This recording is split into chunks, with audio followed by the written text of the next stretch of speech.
Hi children, my friends, my guys, you are welcome to my channel. Let us learn English. I am Anil Kumar. My friends, I have not been making videos for a long time due to my physical problem. Now I am okay and I will make videos for you continue since today. Today I will start class 8 subject English. The name of the topic is daffodil.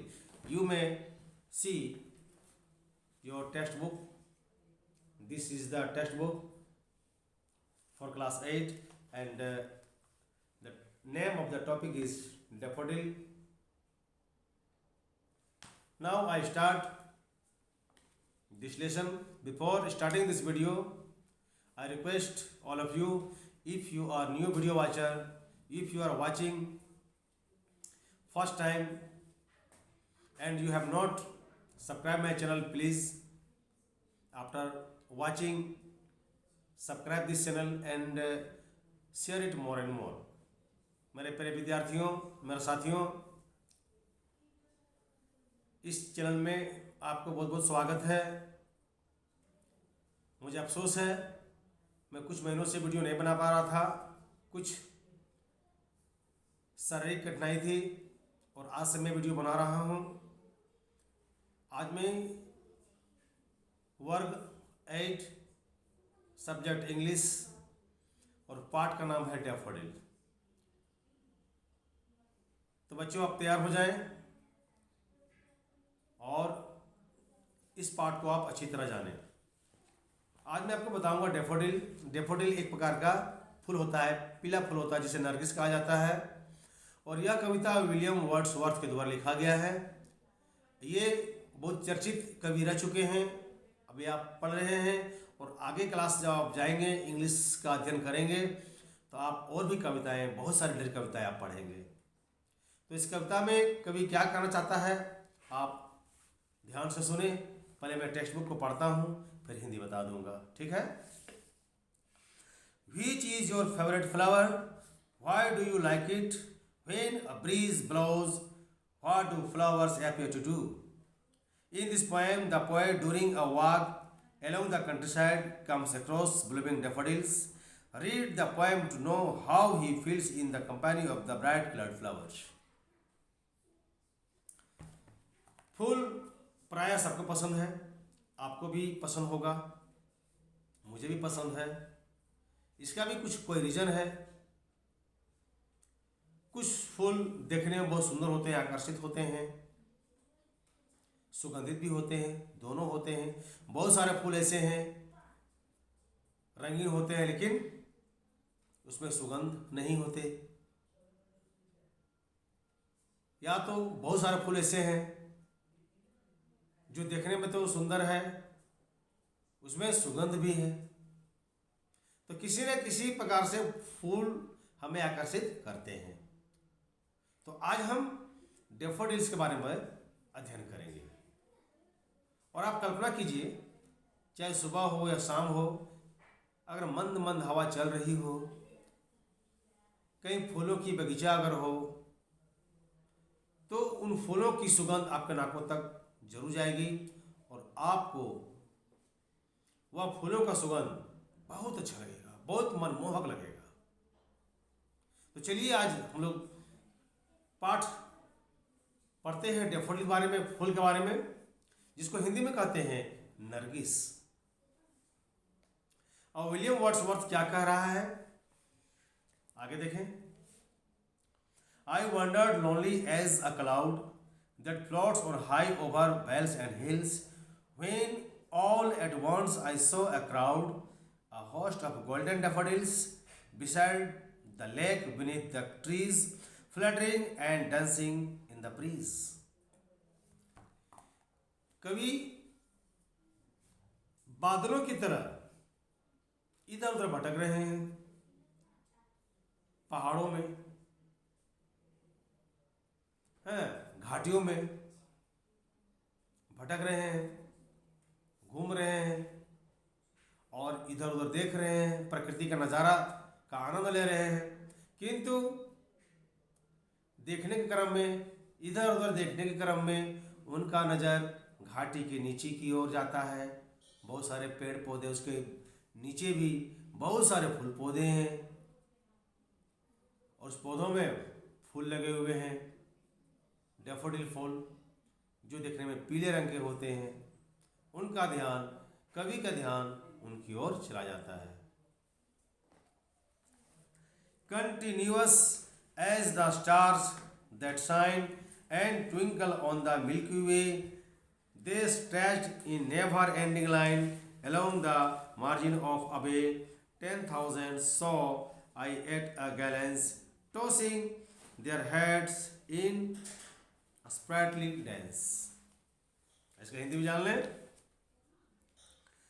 वे ढेर सारे नरगिस के फूल झील के पास पेड़ों के नीचे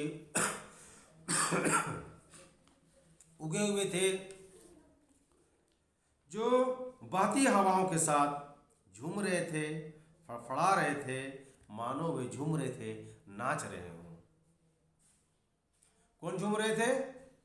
फूल, हवा से। आगे देखें।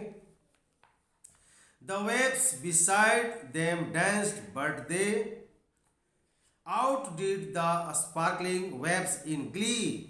A poet could not but be gay in such a jocund company. I gazed and gazed, but little thought what wealth the show to me had brought. अब हिंदी जान लें। कवि आगे कहता है कि पेड़ों के आसपास एक लंबी दूरी पर वे नरगिस के फूल दूर दूर तक फैले थे और सुंदर दृश्य, सुंदर नजारा प्रस्तुत कर रहे थे। मानो आकाश गंगा में असंख्य तारे टिमटिमा रहे थे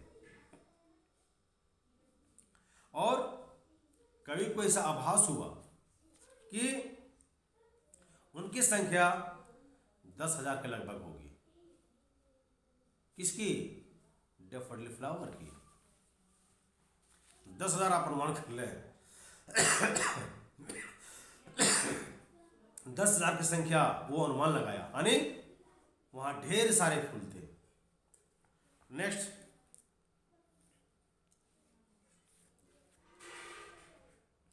For oft when on my couch I lie, in vacant or in pensive mood, they flash upon that inward eye, which is the bliss of solitude, and then my heart with pleasure fills and dances with the daffodils.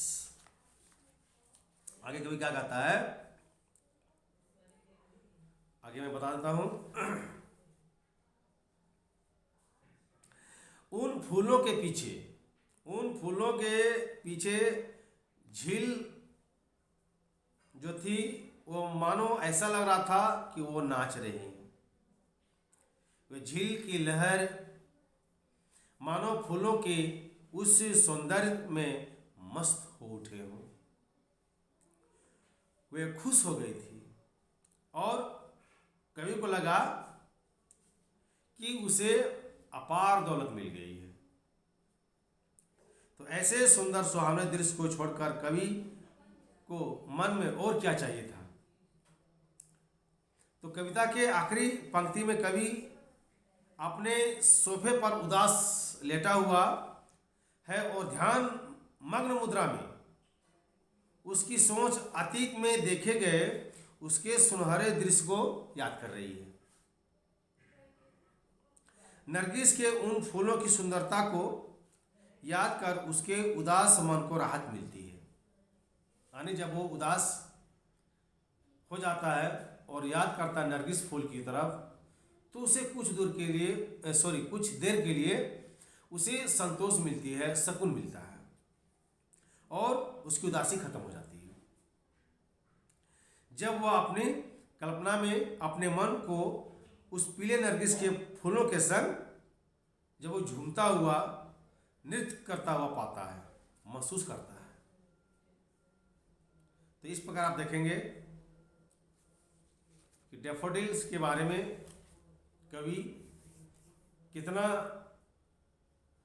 विशेषता बतलाया, कितना गुणगान किया।